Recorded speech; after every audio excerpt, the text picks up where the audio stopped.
कोई अपने स्थान से नहीं हिलेगा। जैसा कि तुम लोग देख रहे हो, तुम लोग चारों ओर से घिर चुके हो। सैनिकों, ले चलो इस अश्व को। नहीं गांधार नरेश, नहीं।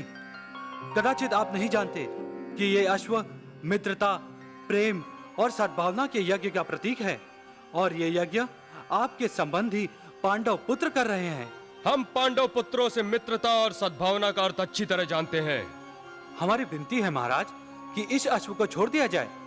यदि इस अभियान के विषय में आपको कोई भ्रम है तो पांडव पुत्र से बातचीत करके इसे दूर करिए। वो अधिक दूर नहीं है। हमें उनसे किसी प्रकार की बातचीत नहीं करनी है, और यदि वे हमसे बातचीत करना चाहते हैं और यदि उनके मन में साहस और भुजाओं में बल है तो जाकर कह दो उनसे कि वे स्वयं आकर हमसे श्याम कर्ण अश्व ले जाएं, और हमें कुछ नहीं कहना है। सैनिकों, ले चलो इस अश्व को।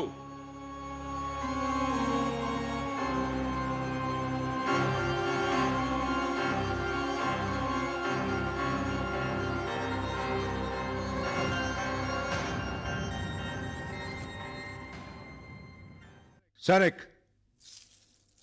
तुमने उसे रोका क्यों नहीं? हमने उन्हें रोकने का बहुत प्रयत्न किया, उन्हें समझाना चाहा, किंतु महाराज विप्रचित्ति तो हमारी कोई भी बात सुनने को तैयार नहीं हुए। वो केवल धमकियां देते रहे और जाते जाते कह गए, अश्व वापस लेने के लिए हमें उनसे युद्ध करना होगा। विचित्र बात है अनुज, हम जितना युद्ध से बचना चाहते हैं, युद्ध उतना हमारे निकट आ रहा है। मजले भैया, मेरा मन पहले से यही कहता था कि सारा संसार हमारी बात मान लेगा, हमारे शांति प्रस्ताव को स्वीकार कर लेगा, परंतु वो शकुनी पुत्र विप्रचित्ति ना हमारी बात मानेगा, ना हमारे शांति प्रस्ताव को स्वीकार करेगा। क्यों? ऐसा क्यों कह रहे हो? वो इसलिए कि वो शकुनी का पुत्र है।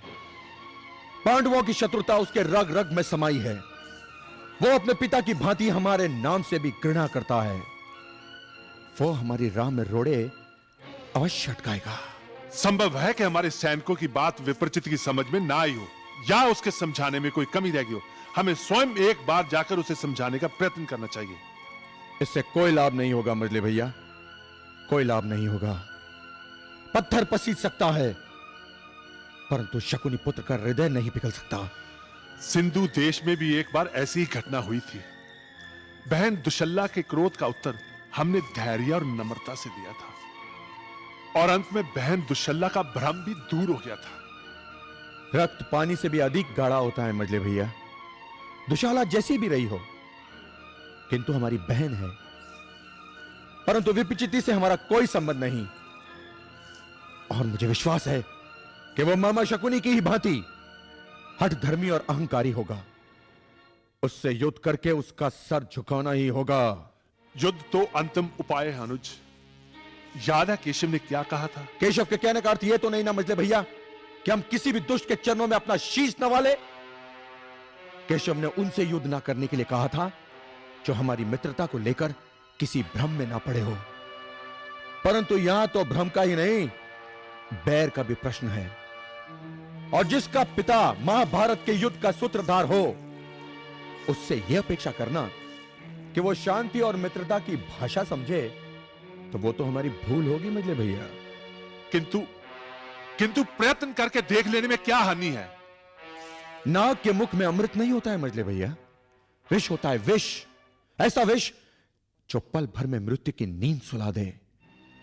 मैं सेना को गंधार पर आक्रमण करने का आदेश देता हूं। नहीं, मैं तुम्हें आक्रमण करने की अनुमति नहीं दे सकता। क्यों नहीं दे सकते मजले भैया, क्यों नहीं?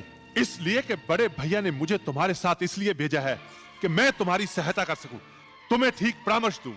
और मेरा परामर्श यह है कि एक बार विप्रचित्ति से मिलकर बात करनी चाहिए। कौन बात करेगा उससे? मैं नहीं करूंगा। मैं जब भी उसे देखता हूं तो मुझे उसके स्वर्गीय पिता की काली करतूतें याद आ जाती है। मैं जाऊंगा उससे बात करने, मैं उसे समझाने का प्रयत्न करूंगा। नहीं मजले भैया, मैं आपको वहां नहीं जाने दूंगा, क्योंकि वो एक कपटी और दुष्ट मनुष्य है। अब तक तुम उसे हठ धर्मी और अहंकारी कह रहे थे, और अब स्वयं हठ और अहंकार पर उतर आए हो। मैं जाता हूं, और जब तक लौटकर ना आ जाऊं, तुम किसी प्रकार की शीघ्रता का प्रदर्शन नहीं करोगे।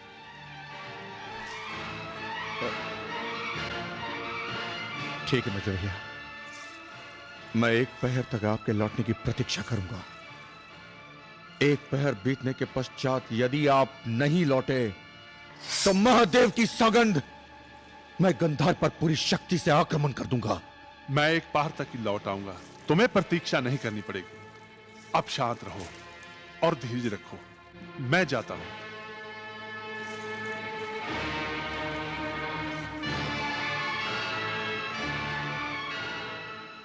हम पांडवों से अपने पिता श्री महाराज शकुनी के वध का प्रतिशोध चाहते थे। हम अवसर ढूंढ ही रहे थे कि आज अवसर स्वयं ही हमारे सामने चलकर आ गया। सत्य कहते हैं महाराज, पांडवों को नीचा दिखाने का इससे अच्छा अवसर हमें कभी नहीं मिलेगा। पांडुपुत्रों को गांधार की ओर आंख उठाने का साहस कैसे हुआ महाराज? अब उन्हें पता चल जाएगा इस दुस्साहस का दंड क्या होता है। सेनाओं को रणभूमि में जाने की